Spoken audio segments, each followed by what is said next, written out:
236 wagons, 2,5 km de train, plus d'1,5 mille d'acier chargé de minerais de fer, près de 30 000 tonnes qui roulent à travers le désert australien. Et voilà le détail essentiel.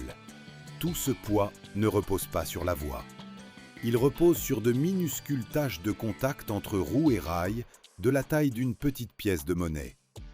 Sur chaque point, la pression dépasse les 1000 mégapascales, soit environ 145 000 livres par pouce carré, 4000 fois la pression du pneu de ta voiture.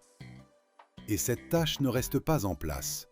Elle balaie le rail d'un bout à l'autre, roue après roue, des milliers de fois par jour, l'été comme l'hiver, 30 ans d'affilée.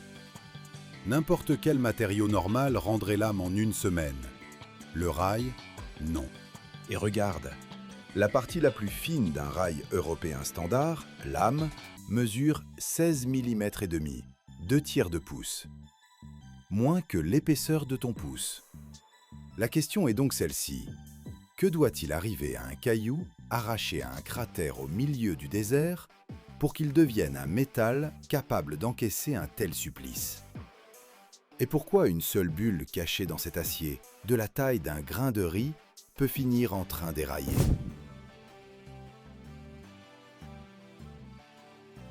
Un rail a l'air de la pièce la plus ennuyeuse de l'industrie lourde. Une barre grise sur des traverses. En réalité, c'est l'un des aciers les plus sollicités fabriqués en série. On l'a appris à la dure. Les premiers rails en fonte cassaient net, comme une assiette. Ceux en fer forgé ne cassaient pas, mais ils s'usaient si vite qu'il fallait les remplacer chaque saison. Le tournant arrive vers 1830, quand l'ingénieur Robert Stevens dessine le profil à patin plat, encore utilisé aujourd'hui. Le champignon en haut, lame au milieu, le patin en bas. Des décennies plus tard, le procédé Bessemer donne de l'acier bon marché à la tonne. Le rail moderne est né. Le réseau ferroviaire de la planète dépasse aujourd'hui le 1 300 000 km, plus de 800 000 miles. 30 fois le tour de la Terre. Rien que le transsibérien mesure 9 289 km, environ 5 700 miles, traverse 8 fuseaux horaires et encaisse des hivers qui rendent cassant tout métal mal fabriqué. Or, aucune de ces voies ne commence dans une aciérie, mais dans un trou énorme creusé dans le sol, et dans une pierre qui ignore qu'elle finira sous un train.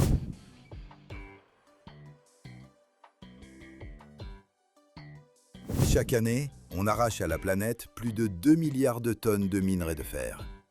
Presque tout sort de mines à ciel ouvert, des cratères en gradins de plusieurs centaines de mètres, plus de 1000 pieds, qui du ciel ressemblent à des amphithéâtres. Les foreuses plantent des trous de mine jusqu'à 15 mètres, une cinquantaine de pieds. On déclenche avec des retards de quelques millisecondes et un morceau de colline devient gravat en 2 secondes. Les pelles chargent des camions de centaines de tonnes et les blocs de plus d'1 mètre tombent dans le concasseur, où des mâchoires en acier au manganèse les réduisent en morceaux de 10 à 20 cm, de 4 à 8 pouces. Et maintenant, ce que personne n'associe à une voie ferrée, broyer cette pierre en poudre. Elle entre avec de l'eau dans un broyeur à boulet d'acier et à la sortie, il ne reste qu'une boue aux particules de moins d'1 dixième de millimètre, 4 millièmes de pouce. Des séparateurs magnétiques et des cellules de flottation font monter la teneur en fer au-dessus de 67%, parce que la moindre impureté qui passe ici réapparaîtra comme un défaut à l'intérieur du rail. Le concentré est mélangé à 1% de bentonite et roulé sur des disques jusqu'à former des billes de 9 à 16 mm, entre 1/3 et 2/3 de pouce, cuites à quelques 1300 degrés Celsius, près de 2400 Fahrenheit. Et c'est là qu'arrive l'astuce la plus élégante de la chaîne.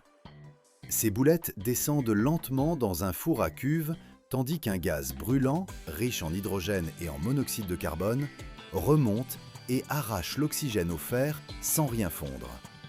La bille garde sa forme, mais devient poreuse comme une éponge. C'est le fer spongieux, plus de 90% de fer, obtenu sans le moindre haut fourneau au charbon.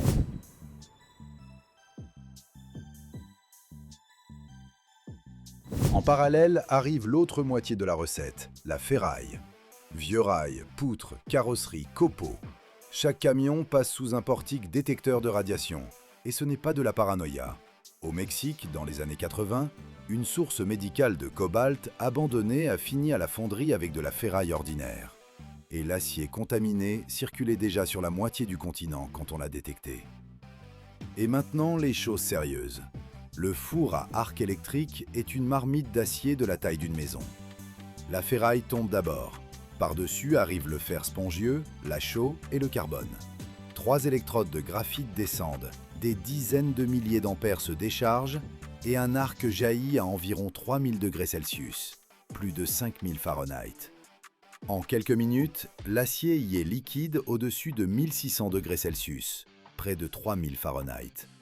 La chaux et la dolomie emportent les impuretés dans un laitier mousseux. Cette mousse n'est pas un déchet, c'est un bouclier qui empêche le métal d'absorber l'azote et l'hydrogène de l'air. Et ça compte, car c'est précisément l'hydrogène piégé dans l'acier qui, des années plus tard, fait éclater un rail de l'intérieur.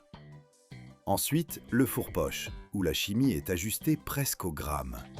Manganèse, chrome et un carbone élevé, 0,8%, qui donnera la dureté. De là, coulée continue. L'acier descend par un tube fermé jusqu'à une lingotière en cuivre refroidie à l'eau.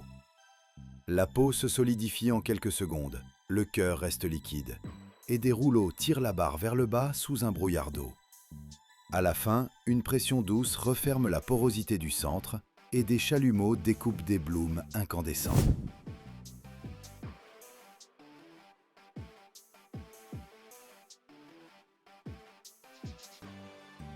Les blooms sont réchauffés uniformément à environ 1200 degrés Celsius, quelques 2200 Fahrenheit, et reçoivent à la sortie un jet d'eau à plus de 200 bars, environ 3000 livres par pouce carré, qui fait exploser la calamine. Puis le laminage. D'énormes cylindres écrasent le bloom passe après passe, l'allongent et lui dessinent son profil. Dans le laminoir universel, cylindres horizontaux et verticaux travaillent à la fois sur le champignon, l'âme et le patin, répartissant le métal là où il faut, pendant que des capteurs laser le mesurent en mouvement. Et voici l'étape qui sépare un rail ordinaire d'un rail de trafic lourd, le traitement thermique du champignon. Des jets d'air, ou d'air et d'eau, refroidissent uniquement la surface de roulement à vitesse contrôlée. Cela transforme la structure en perlite très fine et fait monter la dureté du champignon à 350 ou 400 brinelles. Mais cette vitesse ne doit pas être dépassée d'un cheveu. Si l'acier refroidit trop vite, de la martensite apparaît, très dure mais fragile, et le champignon se fissure sous les roues. En sortant, le rail est encore tordu par les contraintes thermiques, et une dresseuse le plie en sens contraire jusqu'à le rendre vraiment droit.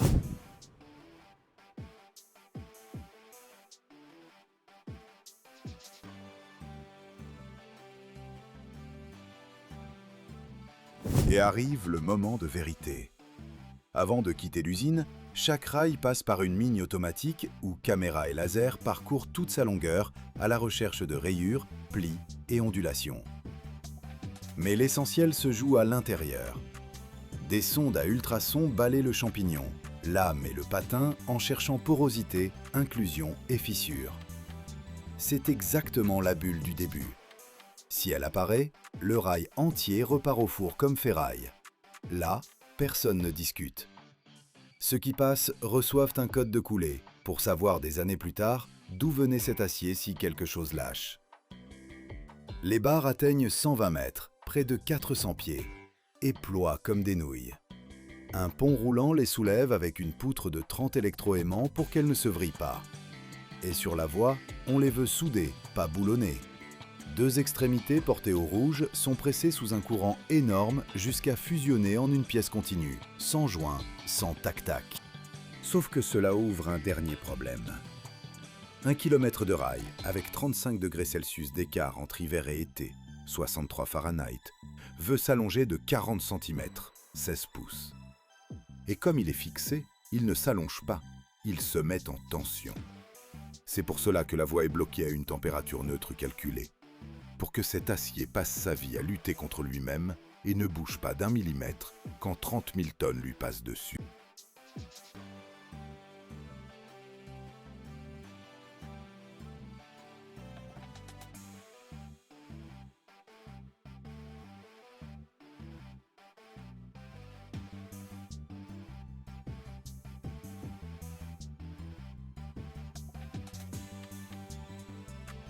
Chaque année dans le monde, on refond plus d'1 milliard de tonnes d'acier. Pourtant, seule une infime partie de cette masse devient ce sur quoi filent les trains à 300 km/h. Et voici ce qui surprend le plus. Tout commence non par de la haute technologie, mais par un simple tas de ferraille rouillée. Vieilles poutres, débris de machines, rebuts, ce qui aurait dû disparaître à jamais. Mais en quelques heures, cela se transforme en un rail parfaitement droit de 100 mètres, précis au millimètre près. Comment ? Et que se passerait-il si, au cœur de cet acier, subsistait ne serait-ce qu'une seule bulle invisible ? Restez avec nous, car un instant dans ce processus décide si le voyage sera paisible ou catastrophique.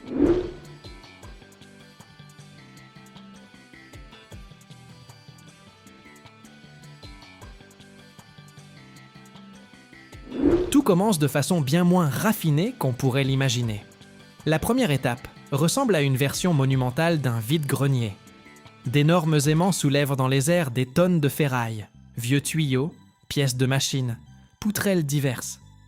Toute cette ferraille hétéroclite s'envole dans un vacarme assourdissant vers une gigantesque benne de chargement. Je me tiens derrière une vitre de protection, mais même ici, je sens le sol vibrer sous mes pieds lorsque cet amoncellement de métal s'apprête à sa transformation. Ensuite, cette ferraille est envoyée dans un four à arc électrique. C'est une sorte de chaudron géant où, au lieu du gaz, on utilise l'électricité. Lorsque descendent les électrodes de plusieurs mètres de long, un arc électrique jaillit. Le bruit évoque celui de 10 avions décollant simultanément à proximité. Les étincelles fusent de toutes parts, tandis que la température à l'intérieur grimpe jusqu'à 1550 degrés Celsius. C'est ce seuil où le fer solide cède sous la pression de l'énergie et se transforme en une masse liquide qui rappelle une orangeade brûlante.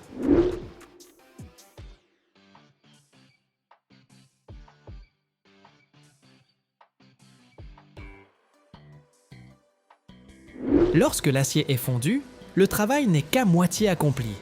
Pour des rails ordinaires, cela pourrait suffire. Mais ici, nous fabriquons un produit haut de gamme. Les rails à grande vitesse ne tolèrent aucune impureté. C'est pourquoi ce métal en fusion est envoyé vers une installation poche-four. Là, on ajoute au métal divers ingrédients secrets: manganèse, silicium, chrome. Chacun d'eux garantit que le rail soit résistant, sans être cassant. On y procède également au dégazage. L'acier est placé sous vide, afin d'en extraire l'hydrogène et l'oxygène. C'est d'une importance capitale. Si la moindre bulle de gaz subsiste à l'intérieur du métal, elle se transformera, quelques années plus tard, sous les roues d'un train à grande vitesse, en micro-fissures, puis en véritable problème. Le vide aspire tout ce qui est superflu, et l'acier devient pur comme une conscience après confession. Il est maintenant temps de donner forme à ce fer liquide. Cela se produit sur une machine de coulée continue. Le métal s'écoule par des orifices spéciaux et se refroidit progressivement au contact de l'eau, se transformant en longs lingots rectangulaires, les blooms.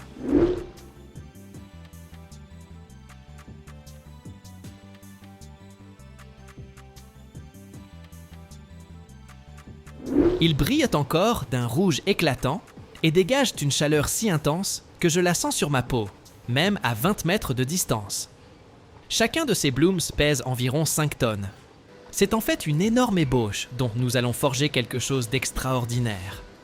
Puis vient la partie la plus spectaculaire de notre visite, le laminoir. Le bloom est à nouveau chauffé à 1200 degrés pour devenir aussi malléable que de la pâte à modeler entre les mains d'un enfant. Ensuite, cette barre incandescente est lancée dans un système de cylindres. Ce sont d'imposants cylindres métalliques qui pressent le métal, l'étirent et lui donnent le profil que nous avons tous vu sur les voies ferrées. À chaque passage, la pièce s'allonge et s'affine. Elle file sur le convoyeur à rouleau à plus de 10 mètres par seconde. On dirait un serpent de feu de 100 mètres de long qui tente de s'échapper de l'usine. Nous parlons bien de rails de 100 mètres. Pourquoi si long ? parce que moins il y a de joints entre les rails, moins il y a de vibrations et de bruit.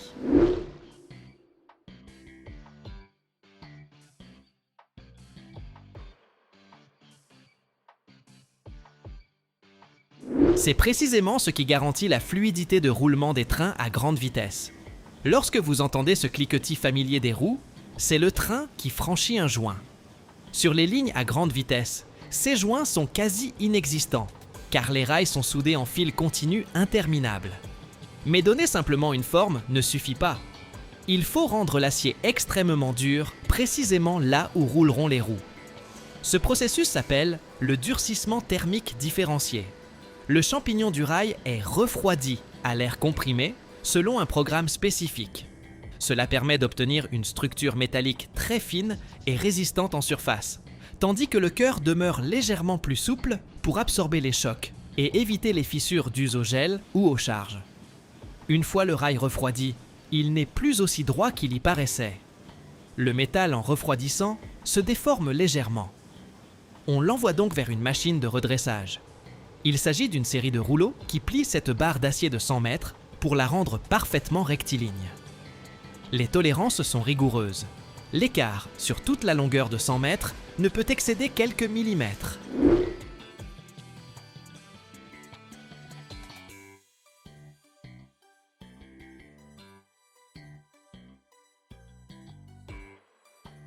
Si le rail est défectueux, les passagers auront mal au cœur et le rail s'usera en quelques semaines à peine.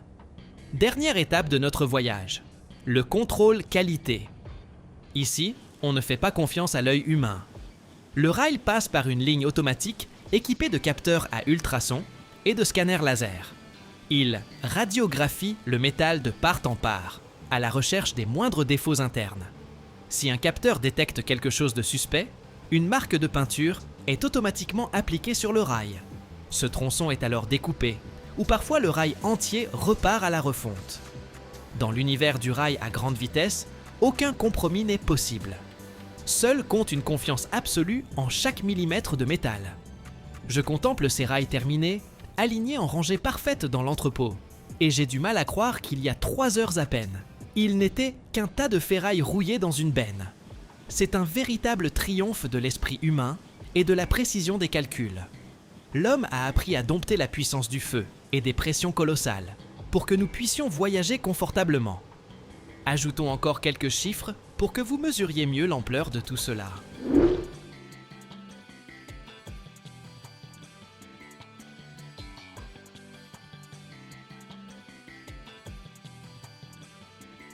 Un seul rail de 100 mètres pèse environ 6 tonnes, soit l'équivalent de 3 éléphants adultes alignés bout à bout. Pour poser un seul kilomètre de voie à grande vitesse, l'usine doit fondre et transformer plus de 120 tonnes d'acier de haute qualité. Chaque mètre du produit fini est scanné lors du contrôle final par 19 capteurs différents, capables de détecter une cavité interne de moins d'1 millimètre. Ce fil d'acier servira environ 30 ans, résistant à une pression colossale. Et la longueur totale de ces voies sur la planète a déjà dépassé 40 000 km, de quoi faire le tour complet de la Terre à l'équateur. Mes chaussures ont légèrement brûlé à cause de la proximité des ateliers surchauffés, et ma gorge s'est asséchée dans cet air sec, mais ce fut une journée extraordinaire. J'espère que cette promenade en ma compagnie vous a plu. La prochaine fois que vous verrez défiler les rails par la fenêtre d'un train, pensez à ces milliers de degrés et à ces flèches de feu de 100 mètres.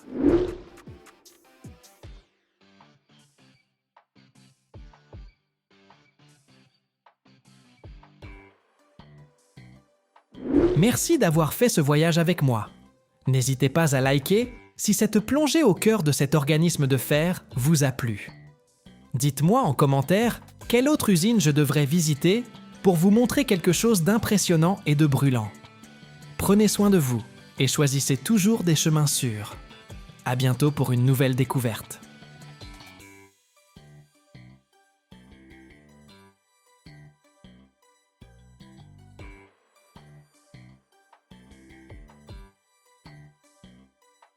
Je me tiens dans ce dépôt américain de vieilles locomotives, où le temps semble s'être arrêté. Des géants rouillés des années 50 reposent sur les rails, tandis qu'autour résonnent les grues. et flotte l'odeur du métal chaud. Ces machines de 200 tonnes chacune tractaient autrefois des trains à travers le continent, parcourant des milliers de kilomètres pour la Rhodie ou l'Union Pacifique. Aujourd'hui, on leur redonne vie, non pour le commerce, mais pour les musées et les trains touristiques. Le processus est long, mais précis, et je viens de parcourir tous les ateliers, de la chaufferie à la cabine du mécanicien. Je vais vous raconter comment on procède.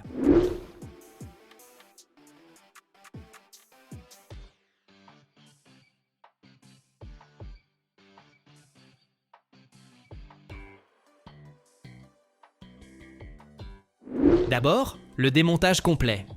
On détache la locomotive du tender, on la place sur une fosse, un puits de 3 mètres de profondeur. Une équipe de 20 ouvriers, armés de clés pneumatiques et de chalumeaux acétyléniques, démonte tout en une semaine. Les roues de 2 mètres de diamètre sont retirées par des grues d'une capacité de 200 tonnes. Le châssis en fonte de 50 cm d'épaisseur part au bain de sable pour être débarrassé de la rouille. La chaudière, cœur de la machine à vapeur, est découpée en sections, car son poids atteint 50 tonnes. Chaque boulon, chaque tuyau, sous la loupe, les fissures sont détectées par magnétoscopie, où le champ magnétique révèle les défauts en surface. La chaudière, l'étape la plus complexe. Ces sections sont recouvertes de sable pour égaliser les parois, soudées à l'argon avec des électrodes en titane, à une température de 400 degrés Celsius. Les tubes, en cuivre ou en acier, de 10 cm de diamètre, sont nettoyés du tartre par ultrasons, puis rechargés d'une nouvelle couche de bronze de 2 mm d'épaisseur.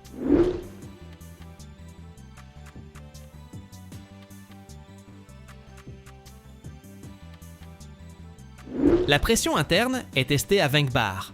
La chaudière est immergée dans l'eau. On y injecte de la vapeur. Et si les soudures tiennent, c'est bon. Le soudage se fait en continu, avec contrôle radiographique. Chaque cordon de soudure, sur toute l'épaisseur de la paroi, doit être exempt de cavité. L'essieu moteur d'une locomotive, c'est une histoire à part, car de lui dépend toute la marche de la machine à 100 km/h avec un poids de 200 tonnes. Les moyeux en fonte, d'une épaisseur de 10 cm, sont d'abord nettoyés au jet de sable. L'abrasif, projeté sous 6 bars de pression, frappe le métal et retire rouille, crasse et vieille peinture en 1 heure. Le sable, du quartz, granulométrie 0,5 mm, n'éraille pas la surface, mais la polit jusqu'à l'éclat. Ensuite, les moyeux sont lavés à l'eau chaude à 80 degrés Celsius, puis séchés à l'air comprimé. Vient alors le tour. Une machine grande comme une pièce, où la pièce est fixée dans un mandrin et mise en rotation à 50 tours par minute. Des outils en acier rapide enlèvent 1 mm par passe, calibrant le diamètre intérieur à une précision de 0,01 mm.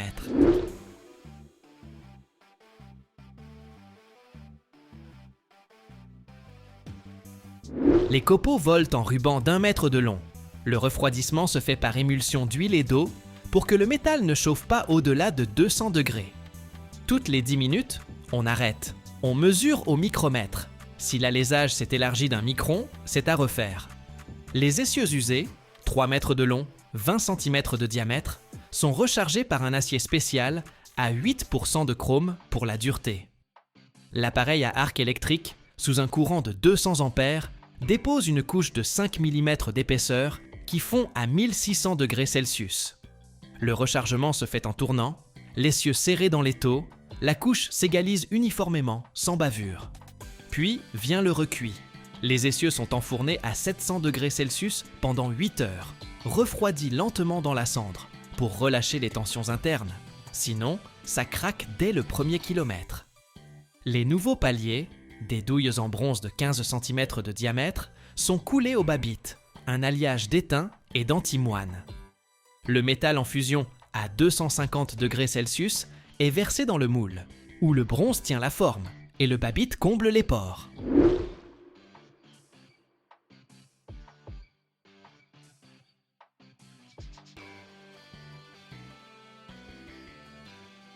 On les refroidit dans l'huile à température ambiante pour éviter les fissures.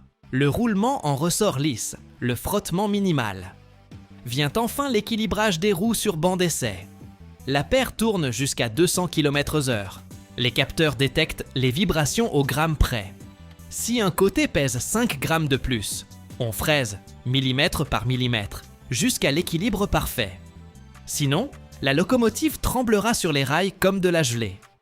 Les roues terminées reçoivent un émail anti-corrosion, pèsent 2 tonnes chacune, et sont prêtes à porter des milliers de tonnes de fret. La cabine du conducteur, un véritable musée sur rail, où chaque instrument raconte l'histoire de milliers de kilomètres. On démonte tout, vis par vis. Les manomètres au tube de cuivre de 5 mm sortent du tableau de bord. On dévisse les capots arrière, on nettoie les mécanismes de la poussière et de la rouille à la brosse imbibée d'essence. Les aiguilles, en laiton, 10 cm de long, sont retirées, polies, puis galvanisées dans un bain de rhodium d'un micron d'épaisseur sous 2 ampères.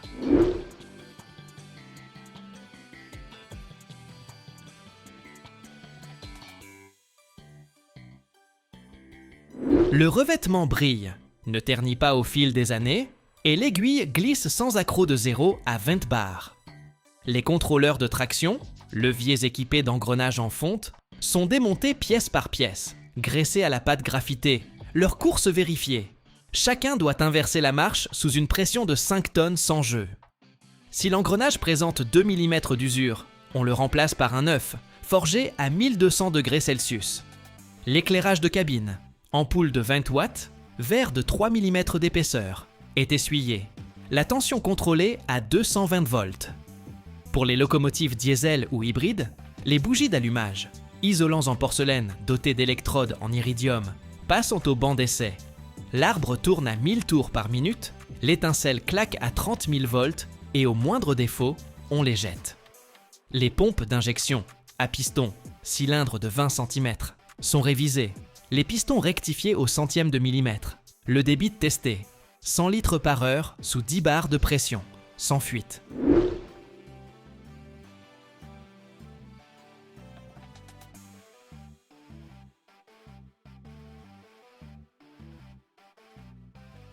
Si la pompe fait des siennes, on change la soupape. En marche, c'est l'arrêt d'urgence assuré. L'électricité, un vieux réseau de fils de cuivre de 2 mm² de section, long de plusieurs kilomètres dans les cabines. On démonte les câbles, on les lave au solvant, on nettoie les contacts au papier de verre grain 200, on relie à la masse avec une barre de cuivre neuve de 5 mm d'épaisseur. L'isolation est refaite avec un vernis neuf.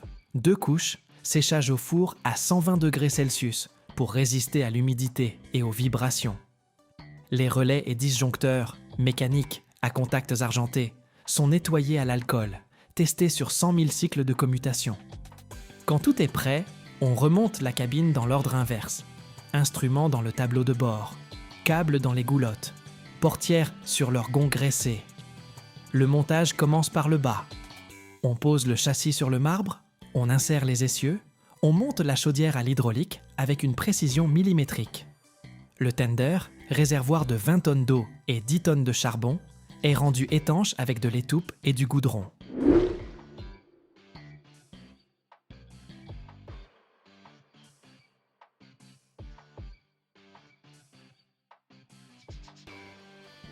L'épreuve finale se déroule au dépôt. La locomotive tracte des wagons de 200 tonnes à 60 km/h, on monte la vapeur à 5 bars, on vérifie l'étanchéité. Si tout tient, on la peint en noir classique avec des roules à rouge, on inscrit le numéro en lettres d'or. Me voilà là, j'entends le sifflet. Le géant ressuscité est prêt à promener les touristes à travers les Rocheuses. Chaque restauration de ce type coûte des millions, dure 2 ans, mais remet l'histoire sur les rails. Ces bêtes du XXe siècle ont encore de beaux jours devant elles. Abonnez-vous pour ne rien manquer de nos prochaines vidéos.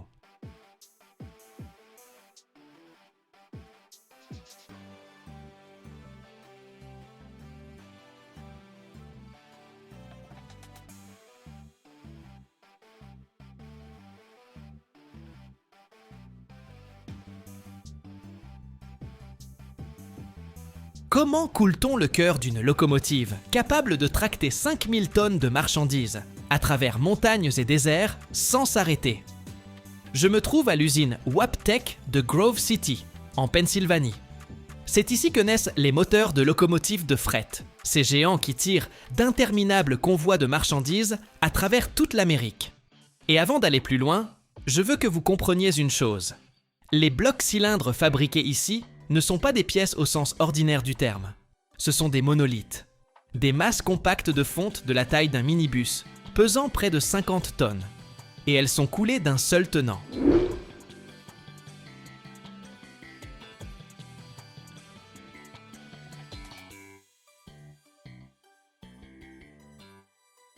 Tout commence avec du sable, mais pas celui que vous connaissez à la plage. Le sable de fonderie est une matière à part, avec son propre caractère et ses exigences bien précises. On le mélange avec des résines spéciales et des durcisseurs pour qu'il puisse résister au contact du métal en fusion à plus de 1300 degrés Celsius, sans s'effriter, se déformer ni se fissurer. Car si le moule se brise pendant la coulée, 15 tonnes de fonte liquide se répandront sur le sol de l'atelier. Ce n'est pas juste une pièce ratée, c'est une catastrophe. Le moule d'un bloc cylindre n'est pas une petite chose. On l'assemble dans un espace dédié, et il occupe l'équivalent d'une pièce de taille moyenne. Les mouleurs déposent le sable par couches, le tassent, construisent les cavités internes, à l'aide de ce qu'on appelle des noyaux. Des inserts de sable qui formeront les futurs conduits du bloc moteur. Circuits d'huile, chemise de refroidissement, logement de piston.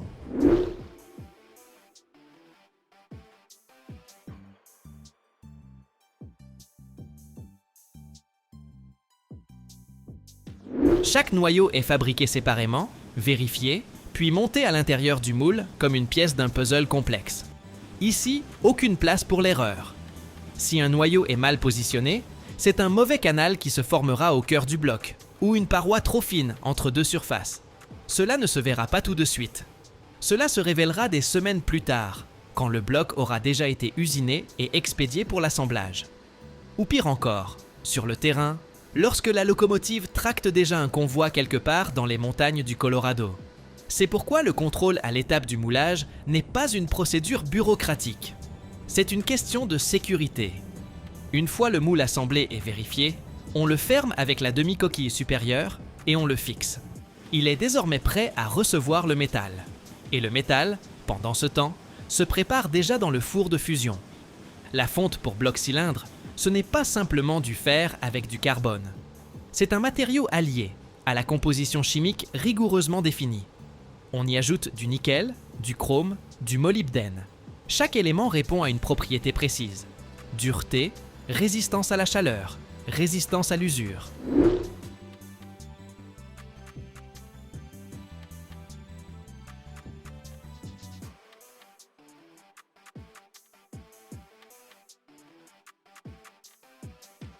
Le moteur d'une locomotive fonctionne dans des conditions que la plupart des métaux ne supportent tout simplement pas. Les températures dans les cylindres, pendant le fonctionnement du moteur, atteignent des milliers de degrés. La pression lors de la combustion du gazole est colossale. Et tout cela, heure après heure, jour après jour, année après année, sans interruption. Lorsque le four atteint la température requise et que la composition chimique du métal en fusion est confirmée par analyse, la coulée commence. La poche de fonte liquide, d'un blanc orangé, si lumineux qu'il fait mal aux yeux de le regarder sans lunettes de protection, est amenée vers le moule. Le métal s'écoule à travers le système de coulée, remplit les cavités. 15 tonnes en un seul processus ininterrompu. Si l'on s'arrête en cours de route, le métal commencera à se solidifier de manière irrégulière et le bloc présentera des tensions internes ou des soufflures qui le rendront inutilisable.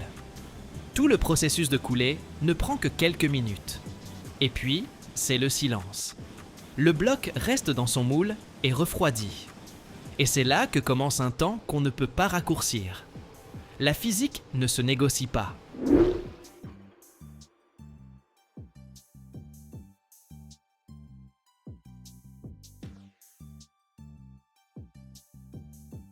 Le refroidissement d'une pièce coulée aussi massive prend plusieurs semaines. Pas des heures, des semaines. Si l'on refroidit trop vite, le métal accumule des tensions internes, des micro-fissures, une structure hétérogène. En apparence, le bloc semble normal. Mais sous la charge, ces tensions ressurgissent, au pire moment et au pire endroit. C'est pourquoi le bloc refroidit librement, naturellement, à son propre rythme.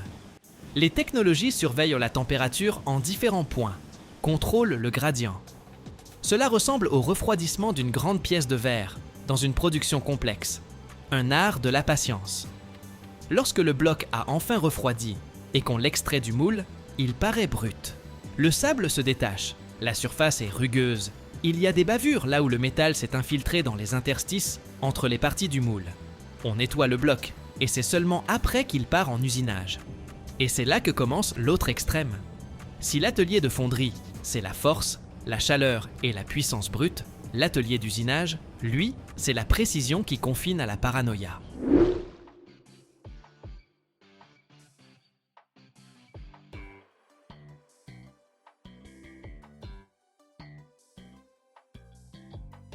Le bloc est installé sur des fraiseuses multi-axes à commande numérique.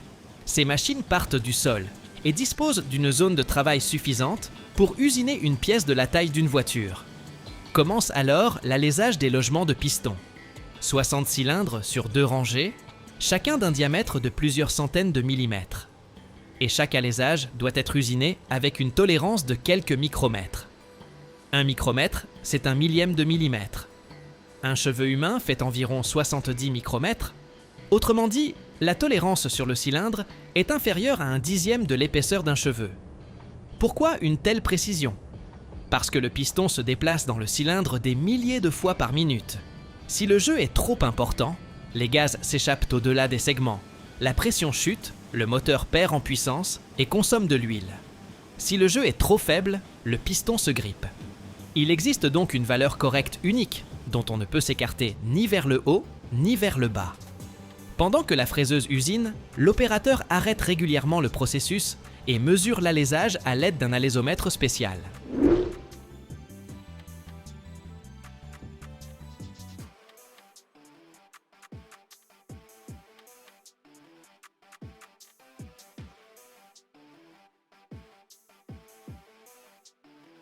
La température est maintenue stable, car le métal se dilate sous l'effet de la chaleur, et des mesures à différentes températures donneraient des résultats variables. Ce n'est pas une précaution excessive. C'est une condition sine qua non de toute fabrication précise. Outre les cylindres, les machines-outils usinent les logements de roulement du vilebrequin, les portées de l'arbre à cames, les plans de joint, toutes les surfaces où le bloc entre en contact avec d'autres pièces du moteur. Chacune possède sa spécification propre, sa tolérance propre, son contrôle propre. L'ensemble du cycle, de la coulée au bloc achevé, s'étend sur 4 à 6 semaines. Et au terme de ce parcours, apparaît une pièce qui ressemble presque à une œuvre d'art, comparée à la coulée brute extraite du moule. Un parallélépipède gris, lourd, usiné à la perfection, qui dissimule 16 cylindres impeccables et des kilomètres de canaux internes.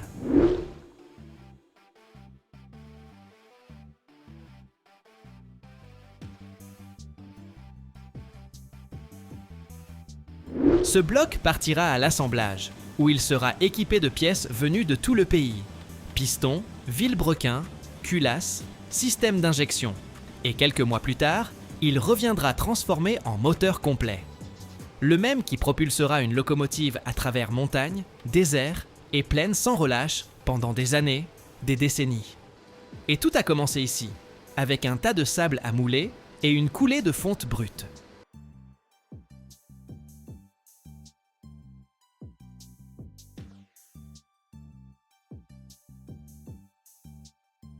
Si ce ressort lâche sous un train lancé à 1000 km/h, c'est le dernier voyage pour des centaines de personnes. Il pèse près de 100 kg et se fabrique à partir d'une barre d'acier de 1000 millets de diamètre, chauffée à 1008 degrés. On l'enroule en spirale en quelques secondes. Une erreur d'1 degré transforme la pièce en déchet. Seule une poignée d'usines au monde maîtrise ce savoir-faire, car un tel ressort doit supporter des millions de cycles de compression sous des dizaines de tonnes et coûte plusieurs milliers d'euros pièce. Je suis entré directement dans l'atelier où le métal rugit, où les fondations tremblent sous l'explosion de vapeur, et où les ingénieurs traquent cet équilibre de température dont dépendent réellement des vies humaines. Ce que j'ai vu sur le banc d'essai défie l'entendement.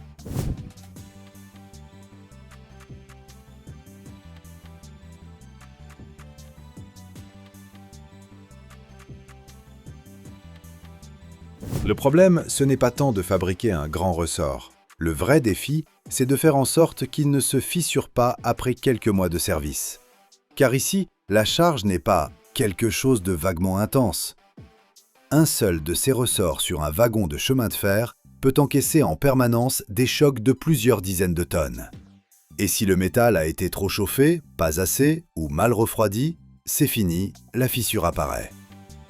Or, une fissure dans de tels systèmes, c'est déjà des conséquences très coûteuses. On me conduit vers l'atelier où une simple barre d'acier se transforme en ressort. D'abord, le métal est découpé en ébauches. Chacune pèse plusieurs dizaines de kilos.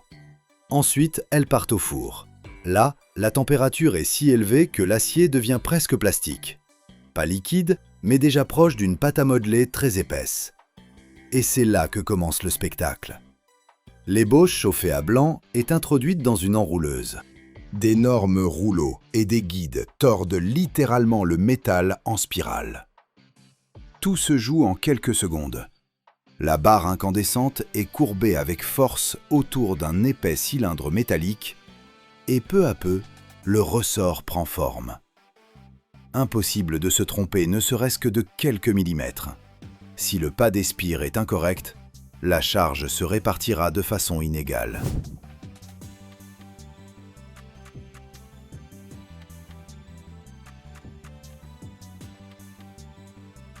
Nous voici au point le plus chaud de notre périple.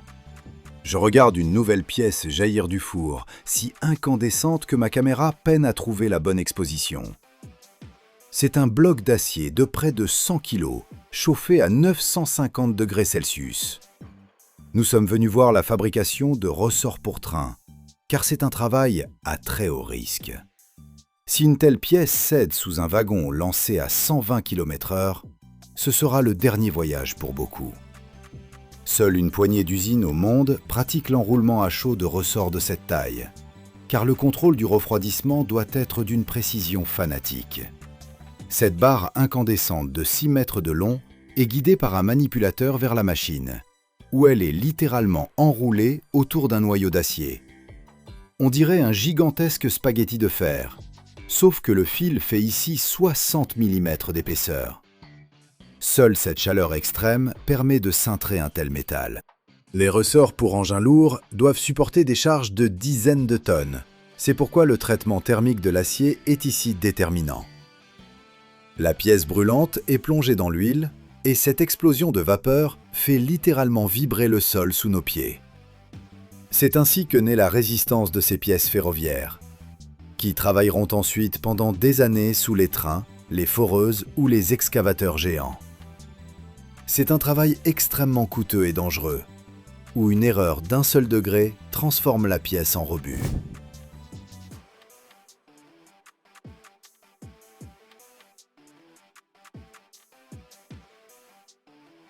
Mais la forme n'est que le début. L'essentiel se joue après l'enroulement. Le ressort est trempé, on le chauffe à nouveau, puis on le refroidit brutalement. Et là, tout dépend de la précision. Si le refroidissement est trop rapide, le métal devient cassant. S'il est trop lent, il perd sa résistance. Dans cette usine, on utilise d'immenses cuves d'huile pour la trempe. Le ressort brûlant y plonge, et aussitôt une fumée épaisse s'élève. On dirait qu'on vient de jeter un moteur de fusée dans la cuve. La température du métal chute très vite, la structure de l'acier se transforme, et c'est là que naît cette résistance exceptionnelle. Après cela, il est encore trop tôt pour monter le ressort sur une machine. Vient ensuite le revenu. C'est une nouvelle chauffe, mais à température plus basse cette fois. Cela permet d'éliminer les tensions internes du métal. Car après la trempe, l'acier devient très dur, mais il accumule du stress à l'intérieur. Et si on ne le libère pas, le ressort peut se briser en plein fonctionnement.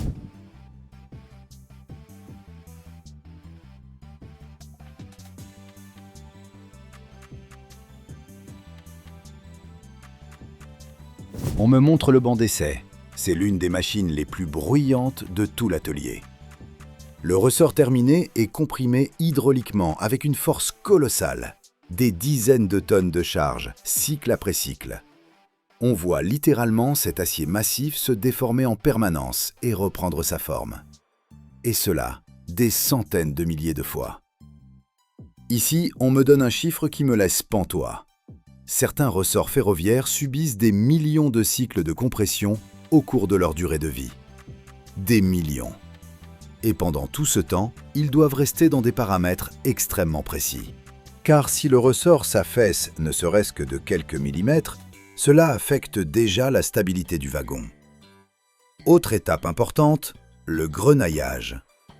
La surface du ressort est littéralement bombardée de milliers de petites billes métalliques à grande vitesse. Cela peut sembler étrange, mais c'est justement ce qui augmente l'endurance du métal. Une couche comprimée se forme en surface, ce qui aide à lutter contre les micro-fissures.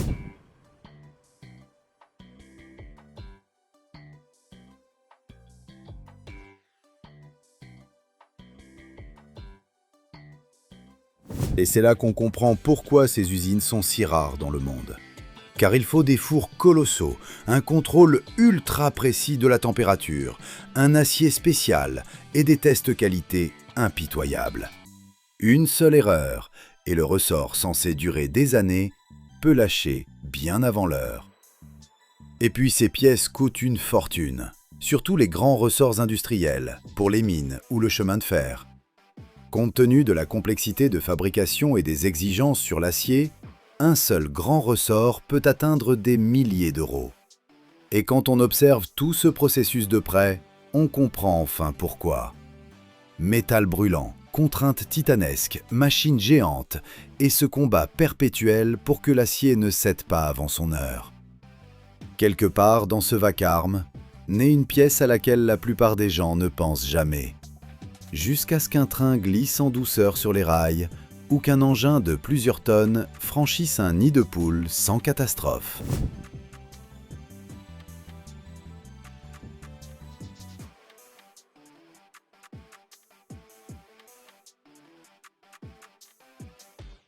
Et voici un détail intéressant. Plus le ressort est imposant, plus sa fabrication devient délicate. Car le métal refroidit plus lentement au cœur qu'en surface, ce qui peut engendrer une structure irrégulière. Les ingénieurs sont donc littéralement à la recherche de l'équilibre parfait entre température, durée et vitesse de refroidissement. Si vous êtes passionné par les usines, l'industrie lourde, l'usinage des métaux, le traitement thermique de l'acier, les technologies industrielles et les machines titanesques, abonnez-vous à la chaîne. Nous vous emmènerons dans bien d'autres lieux où le métal est soumis à de véritables épreuves de résistance. Nous voici à présent à l'étape finale, où ces géants d'acier se préparent pour le grand départ. Chaque ressort pèse près de 100 kg, impossible de les manipuler à la main. C'est pourquoi on utilise des chariots élévateurs renforcés et des palettes en acier robuste, capables de supporter une pression considérable. Regardez ces rangées. Des centaines de pièces d'un noir impeccable attendent d'être expédiées vers les dépôts ferroviaires à travers toute l'Europe. La logistique d'un tel fret constitue un véritable casse-tête. Un camion chargé à bloc atteint 24 tonnes, rien qu'avec cet acier. C'est ce métal qui, pendant des années, soutiendra des trains entiers, partant de cet atelier vers tous les coins de la planète.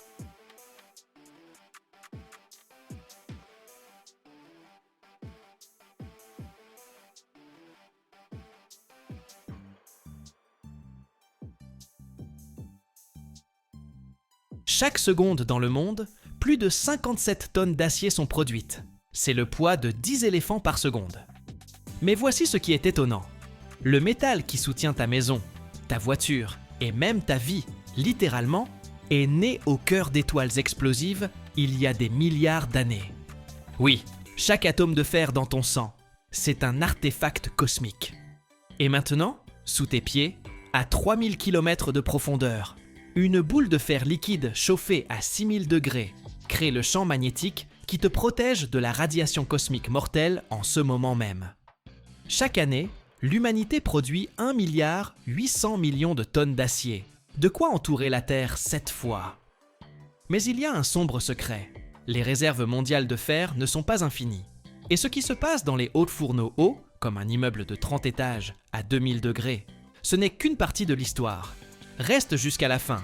Tu découvriras pourquoi le fer pourrait disparaître plus vite que tu ne le penses, et ce qui arriverait à la civilisation sans lui.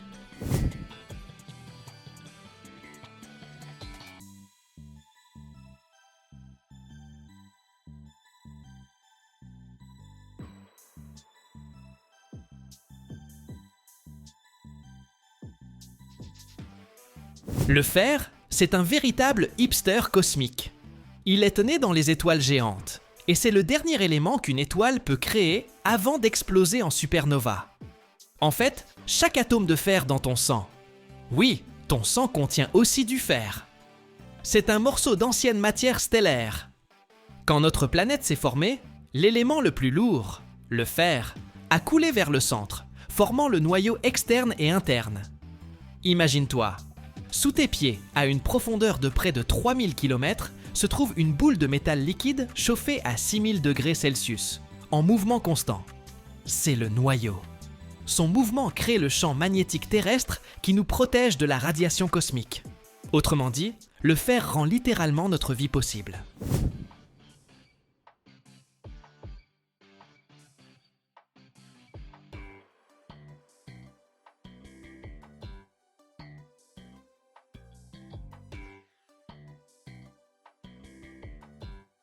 Les tout premiers objets en fer, découverts par les archéologues, par exemple les artefacts de l'Égypte antique, étaient fabriqués à partir de fer météoritique. C'est du fer pur qui est tombé sur Terre, et il n'était pas nécessaire de le fondre. Les anciens le considéraient comme un don du ciel. Pour extraire le fer à la surface, l'humanité a appris à créer quelque chose qui ressemble à de l'art industriel, des carrières gigantesques. D'abord, on étudie le gisement, puis on procède à des travaux de forage et d'explosion. Oui, de vraies explosions. Ensuite, le minerai, qui ressemble à une pierre rouge-brun ordinaire, est transporté par des excavateurs géants.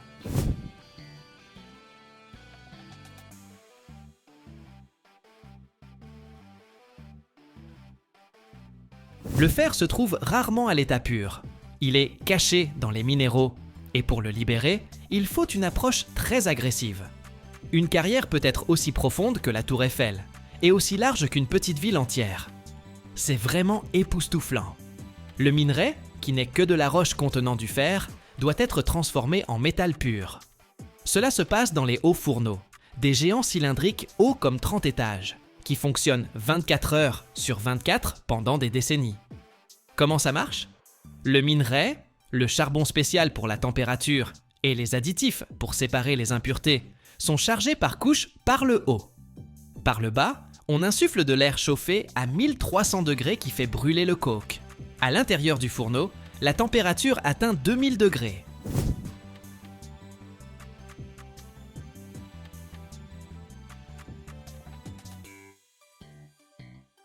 Sous l'effet d'une telle température, le fer se sépare de l'oxygène.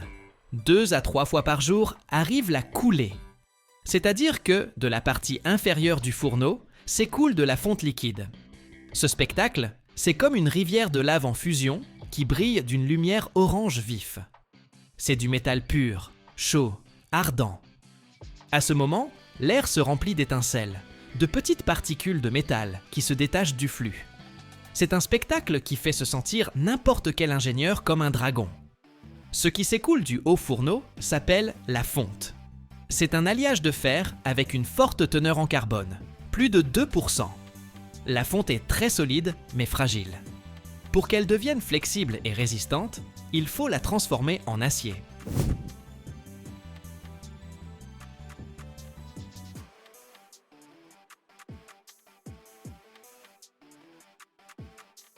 L'acier, c'est du fer qui a maigri en perdant son carbone en excès. On fait fondre la fonte à nouveau, et dans d'énormes mélangeurs, on insuffle de l'oxygène pur pour brûler le carbone en excès. Après cela, l'acier obtenu arrive au laminoir. Si le haut fourneau est le cœur, alors le laminoir est la salle de sport du métal. Qu'est-ce que le laminage? C'est un procédé où les ébauches d'acier chauffé passent à travers une série de cylindres puissants sous une pression énorme. Le métal chauffé au rouge, épais comme une brique, passe à travers les cylindres et s'étire comme de la pâte, se transformant en feuilles minces, rails, poutres, armatures ou fils. À la sortie, nous obtenons des matériaux de construction avec lesquels on construit des gratte-ciel, des ponts et des stades. 90% de tous les métaux utilisés dans le monde moderne, c'est de l'acier.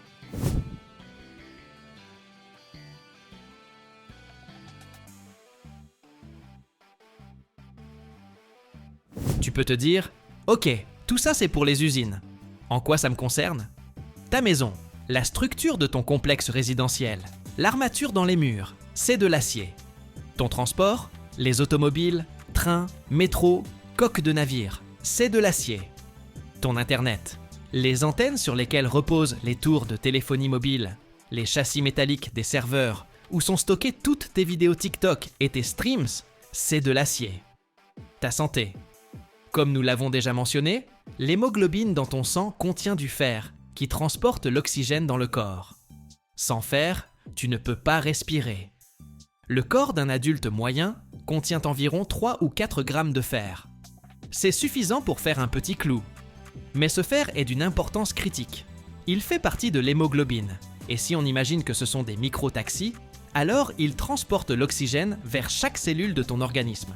Sans ces 4 grammes, game over.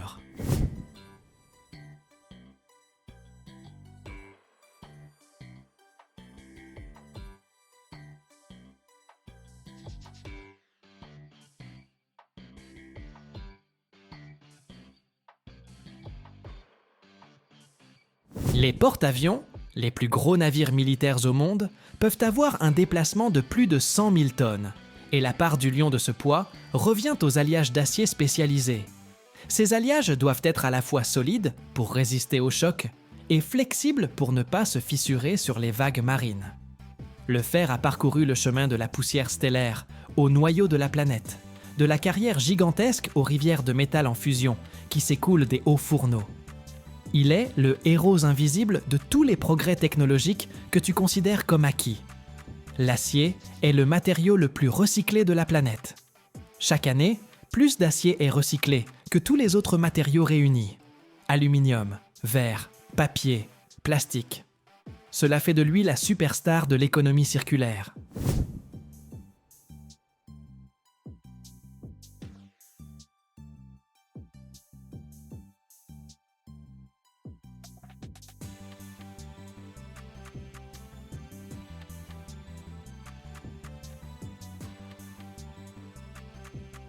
La production mondiale d'acier dépasse annuellement 1,8 milliard de tonnes. C'est une quantité si énorme que si on l'entassait dans des conteneurs de fret standard, on pourrait entourer la Terre à l'équateur plus de 7 fois. L'utilisation de l'acier est souvent un indicateur du développement économique d'un pays. Pendant la révolution industrielle, c'était une ressource clé. Et aujourd'hui, la Chine produit plus d'acier que tous les autres pays réunis. La métallurgie moderne travaille à la création d'alliages intelligents. Par exemple, les scientifiques ont développé un acier capable de guérir les petites fissures sous l'effet de la chaleur, comme Terminator, mais dans la vraie vie. Vous voulez en savoir plus? Écrivez-nous. Le fer, c'est un véritable joueur discret. Il n'attire jamais autant l'attention que l'or ou les diamants, mais c'est précisément lui qui est l'élément qui maintient notre monde ensemble. Du noyau ardent et profond de la Terre au clou microscopique dans ton mur, le fer est le roi de la masse et de la fonctionnalité.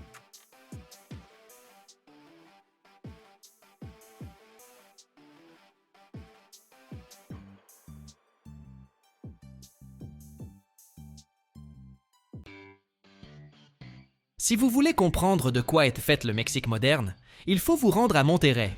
C'est la ville de l'acier, le Chicago mexicain, où l'horizon est dominé non pas par des palmiers, mais par les cheminées de gigantesques usines. C'est ici, dans les fours de l'entreprise Ternium, qu'est né le squelette de l'un des projets les plus ambitieux de l'humanité, le pont de Baluarte.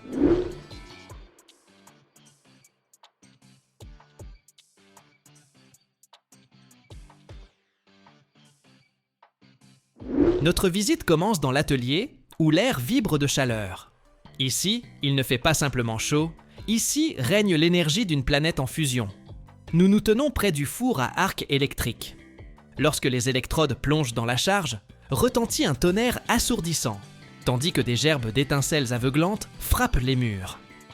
Ici, à Monterrey, on coulait un alliage spécial à haute résistance, capable de supporter le poids du pont et les charges de vent furieuses dans les montagnes.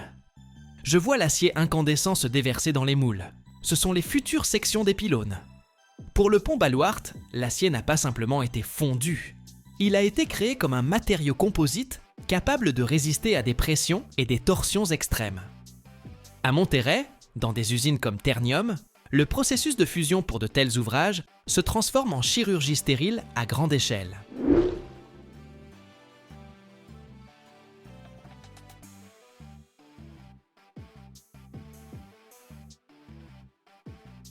Tout commence dans les fours à arc électrique. Contrairement aux hauts fourneaux classiques qui utilisent du coke, l'acier y est fondu grâce à des décharges électriques d'une puissance phénoménale. Cela permet d'atteindre des températures supérieures à 1650 degrés Celsius en quelques minutes à peine. Mais la véritable prouesse réside dans le traitement hors four. Pour le pont de Baluarte, il fallait un acier à faible teneur en carbone, mais riche en éléments micro-alliés. Le métal en fusion est introduit dans une chambre à vide spéciale, où l'on extrait littéralement par aspiration les gaz dissous, hydrogène et azote.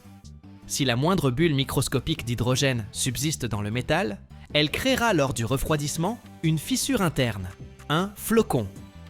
Pour un pont suspendu au-dessus d'un gouffre de 400 mètres, c'est une condamnation à mort.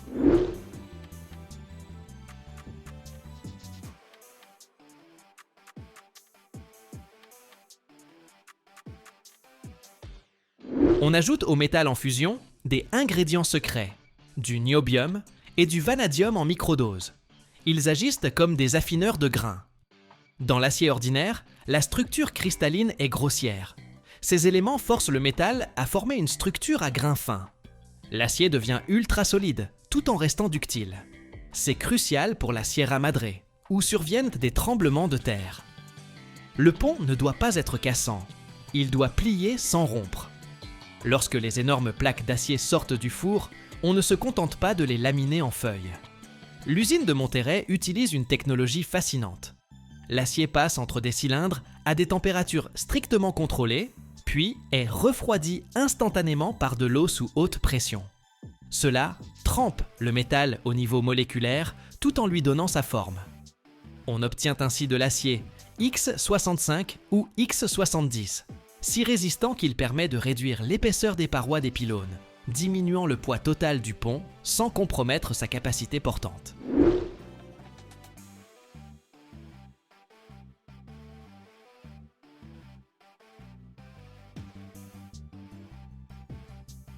Un atelier entier est dédié au haubans. Le pont Baluarte est un pont à haubans, maintenu par des câbles d'acier. Mais « câble » est un mot trop faible. Il s'agit de faisceaux composés de dizaines de fils d'acier à haute résistance, chacun recouvert d'une couche anti-corrosion. Les ingénieurs nous expliquent. Un hauban, c'est le tendon du pont. Il doit être suffisamment souple pour jouer avec le vent et suffisamment solide pour soutenir des milliers de tonnes de béton et d'asphalte au-dessus du vide. Le fil d'acier est étiré à travers des filières en diamant, devenant fin mais incroyablement résistant. Mais voyons le processus depuis le début. La fabrication des câbles de haubans pour un géant tel que le pont Baluarte ressemble à la création d'une armure multicouche, où chaque niveau de protection remplit une fonction absolument vitale. Tout commence par le traitement des fils d'acier individuels qui constituent la base de l'ensemble de la structure. Chacun de ces filaments fins à haute résistance subit une galvanisation à chaud.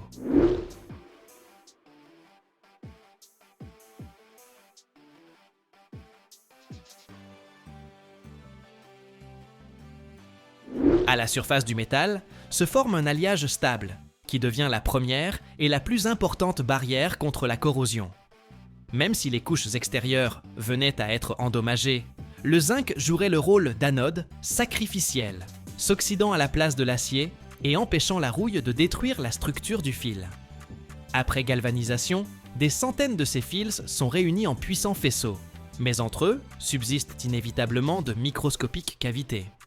Pour éliminer totalement toute présence d'air ou de condensation à l'intérieur du câble, Tout l'espace interne entre les fils est rempli sous pression d'une cire technique spéciale ou de paraffine hautement purifiée.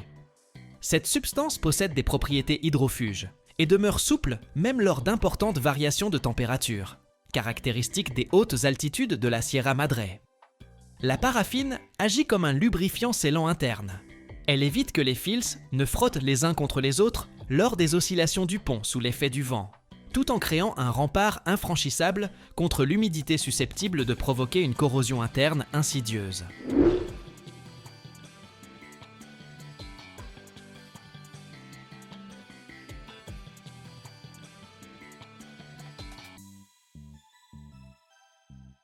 Vous voyez ces bobines d'acier gigantesques, prêtes à prendre la route. Chaque section de pylône pèse plusieurs dizaines de tonnes et chacune porte la marque Baluart. C'est leur passeport pour l'immortalité. Et le passeport vers l'immortalité de notre chaîne, c'est votre abonnement. N'hésitez pas les amis. Nous quittons à présent l'industriel Monterrey pour nous enfoncer vers l'ouest, dans les montagnes de la Sierra Madre. Ici commence un territoire que les habitants appellent Espinazo del Diablo, l'échine du diable. Une route étroite, sinueuse, où d'un côté se dresse une paroi verticale et de l'autre s'ouvre un gouffre de 400 mètres. Imaginez la scène. Vous êtes au volant d'un semi-remorque, sur la plateforme duquel repose une section d'acier de 20 mètres de long. Vous devez négocier des centaines de virages en épingle. La logistique du Baluart a été un exploit quotidien. Les roues des poids lourds frôlaient le bord du précipice et les conducteurs travaillaient à la limite du possible.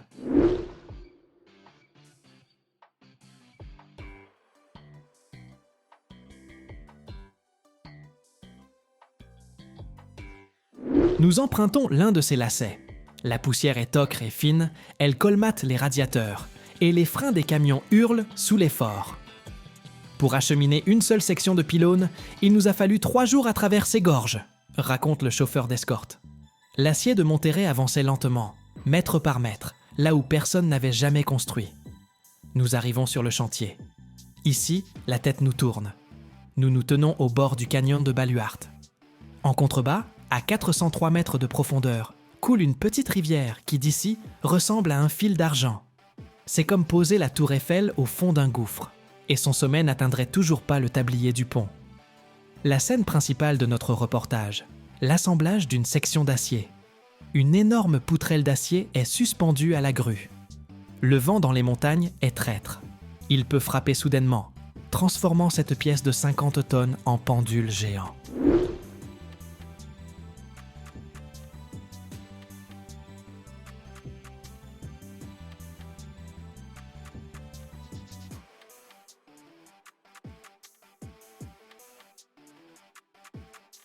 Les ingénieurs, lasers télémétriques en main, retiennent leur souffle.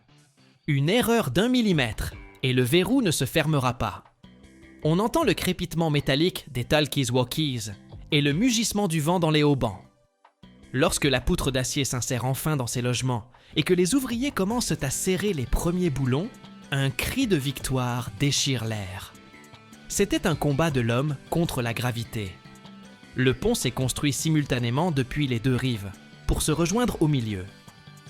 Quand les 2 moitiés de l'épine dorsale se sont enfin unies au-dessus du vide, le Mexique a retenu son souffle. Ce n'était pas un simple assemblage, mais l'apprivoisement d'un gouffre diabolique. Aujourd'hui, le pont de Baluart est un voilier blanc parmi les montagnes cendrées. Ses pylônes, de 169 mètres de hauteur, scintillent au soleil. Les chiffres parlent d'eux-mêmes. Autrefois, le trajet entre les États de Durango et Sinaloa à travers l'épine du diable prenait 6 heures épuisantes de conduite périlleuse. Aujourd'hui, ce même trajet se compte en minutes. Le pont de Baluart est le maillon central d'une autoroute qui relie l'Atlantique au Pacifique.